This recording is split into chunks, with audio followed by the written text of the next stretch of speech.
Hey guys, this is Alok Kashyap. Welcome to muso down. आज मैं आप लोगों को कुछ टॉप 10 बेस्ट एनिमे सीरीज लेके आया हूं जो आपको हिंदी मिल जाएगी। इनमें से कुछ ऑफिशियल डब्ड है और कुछ अनऑफिशियल डब्ड है, मतलब कि हिंदी फैन डब्ड है। अगर आपको मेरी वीडियो में से कोई भी एनिमे चाहिए तो आप मेरे टेलीग्राम चैनल को ज्वाइन कर सकते हो, लिंक डिस्क्रिप्शन में जाकर चेकआउट कर लेना। और आपको मेरी वीडियो में से कोई भी एनिमे सीरीज का लिंक चाहिए तो आप मुझे इंस्टाग्राम पे भी डीएम कर सकते हो, मैं आपको वहाँ पे डाउनलोड लिंक दे दूंगा। तो चलो यार वीडियो को स्टार्ट करते हैं।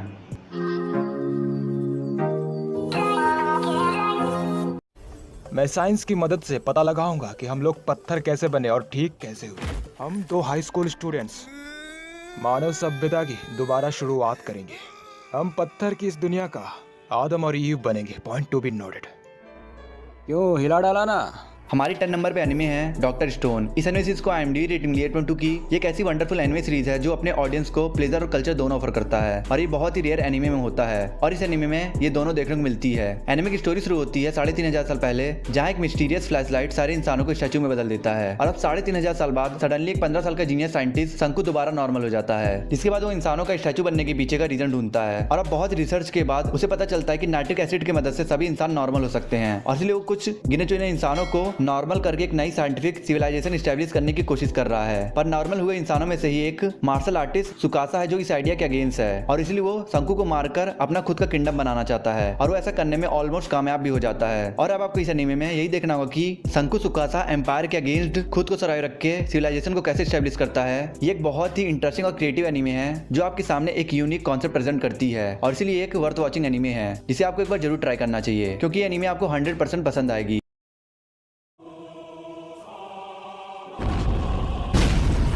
नामुमकिन, वो दीवार 50 मीटर ऊंची है। हे भगवान, ये तो एक टाइटन है।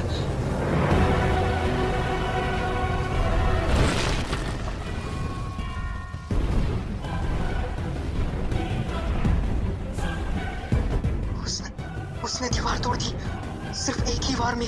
हमारी 9 नंबर पे एनिमे सीरीज है अटैक ऑन टाइटंस। इस एनिमे सीरीज को IMDb रेटिंग मिली है 9 की। इस एनिमे सीरीज की स्टोरी सेट है एक ऐसी फैंटेसी वर्ल्ड में जहां मैनकाइंड ऑलमोस्ट एक्सटर्मिनेट कर दी गई थी कुछ बहुत बड़े जायंट क्रिएचर्स टाइटंस द्वारा, और अब बचे हुए लोग खुद को प्रोटेक्ट रखते हैं एक ऐसी सिटी में जिसकी बाउंड्रीज टाइटन से कई गुना लंबी वॉल से सराउंडेड है। टाइटंस एक ऐसे क्रिएचर्स हैं जो बहुत ही जायंट हैं और उनकी पर्सनालिटी इंसानों की तरह है, पर वो लोग कम्प्लीटली माइंडलेस हैं और वो अपने प्लेजर और हंगर के लिए इंसानों को खाते हैं। इस सिटी के लोगों ने इस वॉल की वजह से 100 सालों से किसी भी टाइटंस को नहीं देखा था, पर फिर एक दिन कुछ टाइटंस वॉल को तोड़कर सिटी के अंदर आ जाते हैं और पूरी सिटी को डिस्ट्रॉय कर देते हैं और इस एनिमे के मेन कैरेक्टर एरन की मॉम को जिंदा खा लेते हैं, जिसके बाद एरन फैसला करता है कि वो इन सभी टाइटंस को मारेगा और अपनी मॉम का बदला लेगा और इसलिए वो एक मिलिट्री फोर्स सर्वे कॉर्प्स को ज्वाइन कर लेता है। ये ग्रुप टाइटंस के साइकोलॉजी पर स्टडी करती है और वो लोगों को टाइटंस के अगेंस्ट लड़ने में एक्सपर्ट करते हैं, जिसके बाद एक इंसिडेंट की वजह से एरन एक टाइटंस में ट्रांसफॉर्म होने की पावर गेन कर लेता है। और अब आपको इस एनिमे में यही देखना होगा कि एरन अपना बदला कैसे लेता है और इसी दौरान इस एनिमे में कैसे कैसे सस्पेंसिव ट्विस्ट एंड टर्न आते हैं। ये एक ऐसी एनिमे है जो ऑलरेडी वर्ल्ड वाइड बहुत ही पॉपुलर है और इसलिए इस एनिमे की तारीफ करने में मैं आपका टाइम वेस्ट नहीं करूंगा।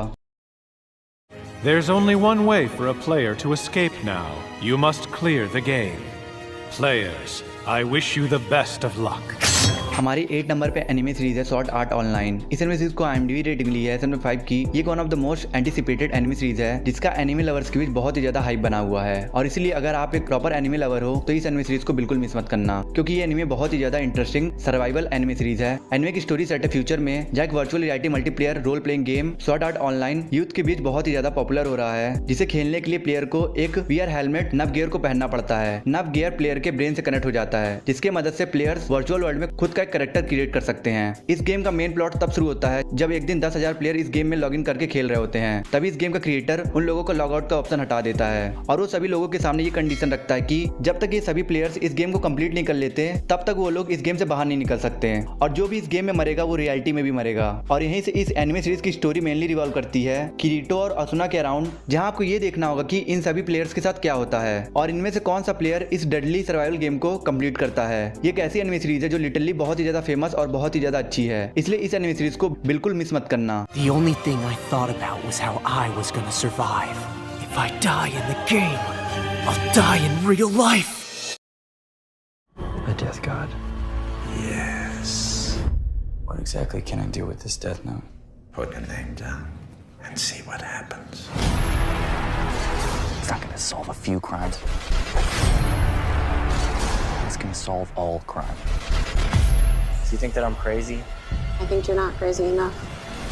हमारे 7 नंबर पे एनीमे है डेथ नोट। इस एनीमे को IMDb रेटिंग मिली 9 की। ये एनीमे अभी तक की फाइनेस्ट मास्टरपीस एनीमे है, और मैं फाइनेस्ट इसलिए बोल रहा हूँ क्योंकि एनीमे अपने किसी भी पॉइंट पर वीक नहीं होती है। चाहे हम बात कर लें एक्सट्रीमली सस्पेंसिव स्टोरी की, या फिर हम बात कर लें एनीमे के सुपरबली इंटेलिजेंट मास्टरमाइंड कैरेक्टर्स की, सब कुछ अपने हाईएस्ट पिक पे थी। और इसी वजह से ये एक टॉप क्लास एनीमे है, जिसकी स्टोरी शुरू होती है हेल में, जहाँ डीमन ऑफ डेथ शियोगामी अपनी लाइफ से बोर होकर अपनी बुक डेथ नोट को इंसानों को दुनिया में फेंक देता है। डेथ नोट एक ऐसी बुक है जिसमें अगर किसी भी इंसान का चेहरा इमेजिन करके उस पार्टिकुलर इंसान का नाम डेथ नोट पर लिखोगे तो वो इंसान मर जाएगा। और ये डेंजरस बुक मिल जाती है जरूरत से ज्यादा चालाक और एक्सट्रीमली इंटेलिजेंट लड़के लाइट को। और लाइट इस बुक का इस्तेमाल क्रिमिनल्स को मारने के लिए करता है, पर एक हिडन आइडेंटिटी कीरा की मदद से। और जब मर्डर जरूरत से ज्यादा होने लगता है तो कीरा अथॉरिटीज के नजर में आ जाता है, और इसलिए कीरा को ढूंढने के लिए इन्वेस्टिगेशन होता है। और इस इन्वेस्टिगेशन टीम को लीड करता है जापान का नंबर 1 और बिल्कुल लाइट की तरह एक इंटेलिजेंट डिटेक्टिव एल, जो अपनी आइडेंटिटी को हाइड करके रखता है। और क्योंकि लाइट के पापा भी इस इन्वेस्टिगेशन टीम के मेंबर हैं, इसलिए लाइट अपने पापा की मदद लेता है केस में एंटर होने के लिए और इन्वेस्टिगेशन को मैनिपुलेट करने के लिए, जिससे वो एल की रियल आइडेंटिटी को जान सके और उसे अपने रास्ते से हटा सके। पर एनीमे का मेन प्लॉट तब शुरू होता है जब एल को शक हो जाता है कि लाइट ही कीरा है। और इसके बाद इस एनीमे में जो माइंड गेम चलता है एक दूसरे की आइडेंटिटी रिवील करने के लिए, वो आपको बिल्कुल अमेज्ड कर देगी। हमारी 6 नंबर पे एनिमे सीरीज है टोक्यो घोल। इस एनिमे सीरीज को IMDb रेटिंग मिली है 7.9 की। इस एनिमे सीरीज में एक ऐसा फिक्शनल वर्ल्ड दिखाया गया है जहां ह्यूमन और घोल एक साथ रहते हैं। और घोल कुछ ऐसे क्रिएचर्स हैं जो दिखते तो इंसानों की तरह हैं, पर वो लोग सिर्फ इंसानों को ही खाकर जिंदा रह सकते हैं। और इस एनिमे सीरीज में स्टोरी दिखाई गई है कानकी की, जो एक घोल अटैक की वजह से हाफ ह्यूमन और हाफ घोल बन जाता है, जिसकी वजह से उसे बहुत सी प्रॉब्लम का सामना करना पड़ता है, क्योंकि उसकी सोल इंसानों की तरह है पर उसकी पूरी बॉडी घोल की तरह है, जिसे सर्वाइव रखने के लिए उसे इंसानों को खाना पड़ेगा। पर वो इंसानों को नहीं खाना चाहता, क्योंकि ऐसा करने से घोल उस पर पूरी तरीके से हावी हो जाएगा। और हाफ घोल होने की वजह से ना तो वो इंसानों के साथ रह सकता है ना तो घोल्स के साथ। और क्योंकि जब वो इंसानों के साथ रहता है तो भूख की वजह से घोल उस पर पूरी तरीके से हावी हो जाता है, और हाफ इंसान होने की वजह से घोल्स उसे मारना चाहते हैं। और इसके साथ साथ एक गवर्नमेंट एजेंसी CCG है जो घोल्स को पकड़कर मारते हैं। और अब आपको इस एनिमे सीरीज में ही देखना होगा कि कैसे कानकी इस सभी सिचुएशन को मैनेज करके खुद को सर्वाइव रखता है। और ये एक ऐसी एनिमे सीरीज है जिसे एक बार देखना शुरू करोगे आप तो खत्म करे बिना रुकोगे नहीं, क्योंकि ये एनिमे सीरीज बहुत ही ज्यादा इंटरेस्टिंग है। हमारी 5th नंबर पे एनिमे सीरीज है टाइटन जंप। इस एनिमे सीरीज को IMDb रेटिंग मिली है 7.4 की। इस एनिमे की स्टोरी है सोयामाटो की, जिसे बाइक राइडिंग बहुत पसंद है और वो उसका दीवाना है। पर एक दिन जब सोयामाटो अपने 2 दोस्तों के साथ अपने पापा के द्वारा बनाए गए रेस ट्रैक एक्स जोन पर बाइक राइडिंग कर रहा होता है, तभी उनके राइवलरी ग्रुप के लीडर गाबू सामीजिमा सो को एक रेस के लिए चैलेंज करता है, जिसे एक्सेप्ट करके सो गाबू से रेस करने लगता है। पर रेस के दौरान एक पोर्टल खुलता है, जिसके बाद वो सभी लोग एक स्ट्रेंजर से वर्ल्ड एक्स जोन में टेलीपोर्ट हो जाते हैं। एक्स जोन एक ऐसी जगह है जो स्पेशली बाइक रेसिंग के लिए बनी है, जहाँ बहुत सारे प्रोफेशनल एक्सपर्ट बाइक राइडर हैं। एक्स जोन में जो भी जाता है उन्हें वापस आने के लिए 10 गोल्ड एम्बलम कलेक्ट करना होगा, जो उन्हें टाइटन बैटल जीतकर मिलेगा। एक गोल्ड एम्बलम 10 सिल्वर एम्बलम के बराबर होता है। और इस एनिमे सीरीज में टोटल 52 एपिसोड्स हैं, और इसके हर एक एपिसोड के एंड में एक ऐसा ही टाइटन बैटल होता है जिसे देखने के बाद आपके मुंह से सिर्फ ऑसम ही निकलेगा। और जैसे ही जैसे एनिमे की स्टोरी आगे बढ़ती है, बैटल की डिफिकल्टीज, एक्सेप्टेशंस और एक्साइटमेंट का लेवल बहुत ही ज्यादा बढ़ जाता है। और इस एनिमे की स्टोरी को बहुत ही बारीकी से लिखा गया है, क्योंकि स्टोरी की स्टार्टिंग से आधे एनिमे तक हमें ये लगता है कि हमें विलन के बारे में सब कुछ पता है, पर असलियत में इन सब की वजह कोई और ही रहता है, जिसका हिंट हमें शो के स्टार्टिंग से मिल जाता है, पर हम उसे इग्नोर कर देते हैं। और ये एक सुपर एनिमे सीरीज है जिसे आप YouTube पर देख सकते हो। फिर से नहीं, कुछ तो है जो सही नहीं।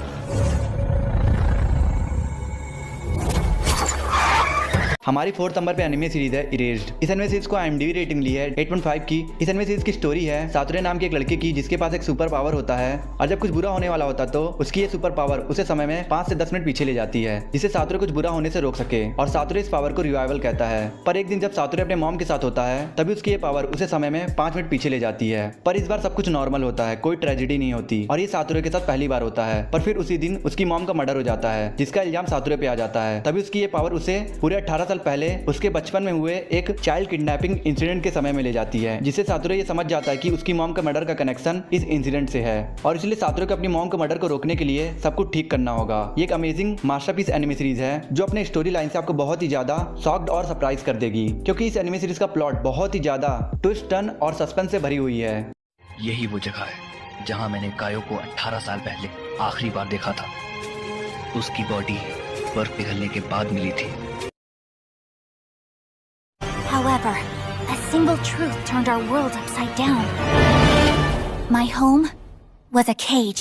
हमारी थर्ड नंबर पे एनिमे सीरीज है द प्रॉमिस नेवरलैंड। इस एनिमे सीरीज को IMDb रेटिंग मिली है 8.7 की। इस एनिमे सीरीज की स्टोरी है 3 दोस्त एमा, नॉर्मन और रे की है, जो 1 साल से लेकर 14 साल के बच्चों के साथ एक ही ऑर्फनेज में रहते हैं, जिसकी बाउंड्रीज बहुत बड़ी दीवारों से चारों तरफ से घिरी हुई है। और ये सभी बच्चे उस ऑर्फनेज में बहुत ही अच्छी लाइफ जी रहे होते हैं और वहाँ उनका देखभाल करने के लिए एक केयरटेकर भी है जिसे सब मॉम कहते हैं। और इन सभी बच्चों को यही बताया जाता है कि इन सभी बच्चों को समय आने पर एक एक करके बाहर की दुनिया में किसी अच्छी फैमिली में भेज दिया जाएगा। पर एक दिन एमा और नॉर्मन को ऑर्फनेज के बाहर कुछ ऐसा दिखता है और इसके साथ उन दोनों को मॉम और ऑर्फनेज के बारे में एक ऐसा डेडली डार्क सीक्रेट पता चलता है जिससे वो दोनों बहुत ही ज्यादा डर जाते हैं और इसलिए वो दोनों सभी बच्चों को लेकर ऑर्फनेज से भागना चाहते हैं। और अब नॉर्मन और एमा को ऐसा क्या पता चलता है और क्या वो दोनों सभी बच्चों को लेकर भाग पाते हैं या नहीं, और उन्हें बाहर की दुनिया में ऐसा क्या दिखता है जिससे वो दोनों बहुत ही ज्यादा शॉक्ड हो जाते हैं। ये सभी बातें जानने के लिए आपको इस एनिमे सीरीज को देखना होगा। ये एक proper dark mysterious anime series है और इसमें कोई भी डाउट नहीं है कि ये anime series one of the best anime series में से एक है, जिसमें आपको well crafted story line, mastermind characters और हॉरर और डार्क थीम का एक डिफरेंट वर्जन देखने को मिलेगा। और ये टोटल 23 एपिसोड का एनिमे सीरीज है जो आपको स्टार्टिंग से एंड तक एंगेज रखेगी।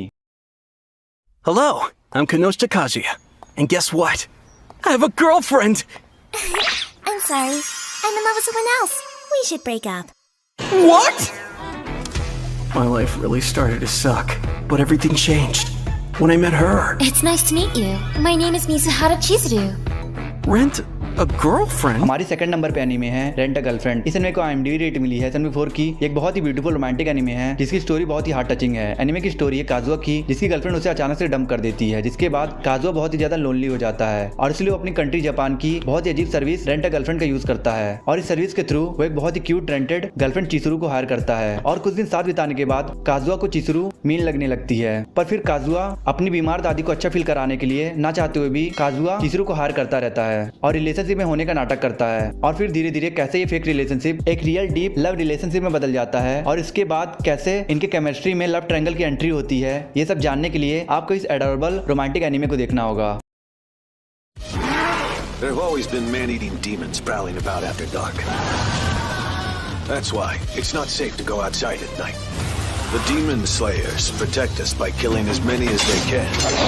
हमारी फर्स्ट नंबर पे एनिमे सीरीज है डीमन स्लेयर। इस एनिमे सीरीज को IMDb रेटिंग मिली है 8.7 की। एक और एनिमे है जो वर्ल्ड वाइड बहुत ही पॉपुलर है। एनिमे का प्लॉट सेट है जापान के ताइजो एरा में, जहां में स्टोरी दिखाई गई है तांजीरो की, जो अपने पापा के डेथ के बाद अपने फैमिली का इकलौता वेज अर्नर है। और इसलिए जब वो एक रात चारकोल बेचने के लिए अपने घर से दूर गया होता है और जब वो वापस लौट कर आता है तो वो देखता है कि उसकी पूरी फैमिली डीमंस द्वारा मार दिए गए हैं और सिर्फ उसकी बहन ही बचती है, जो डीमन अटैक की वजह से एक डीमन में ट्रांसफॉर्म हो जाती है। पर फिर भी उसके अंदर ह्यूमन इमोशंस और थॉट बची है, जिसके बाद तांजीरो अपने बहन का श्राप तोड़ने के लिए और अपने फैमिली का बदला लेने के लिए एक एडवेंचरस जर्नी पे निकल पड़ता है। और उसी दौरान वो एक डीमन स्लेयर कॉर्प्स को ज्वाइन कर लेता है, जो लोगों को डीमंस के अगेंस्ट लड़ने में एक्सपर्ट करते हैं। और अब आपको इस एनीमे में यही देखना होगा कि तांजीरो अपने फैमिली का कैसे बदला लेता है और अपने बहन को कैसे नॉर्मल करता है। ये एक अमेजिंग एनीमे है जिसकी सबसे बेस्ट क्वालिटी है इसकी फास्ट पेस्ड स्टोरी और इंटरेस्टिंग कैरेक्टर्स। और मैं ऐसा क्यों बोल रहा हूँ, जब आप इस एनीमे को देखोगे तो खुद समझ जाओगे।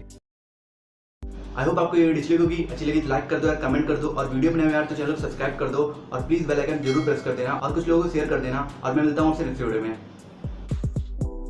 अगर आपको टॉप 10 रोमांटिक एनिमे मूवी देखना है और टॉप 10 बेस्ट कोरियन ड्रामा देखना है जो MX Player पे अवेलेबल है, तो मेरी एंड स्क्रीन पे 2 वीडियोस हो रही है, आप इन दोनों वीडियोस को देख सकते हो।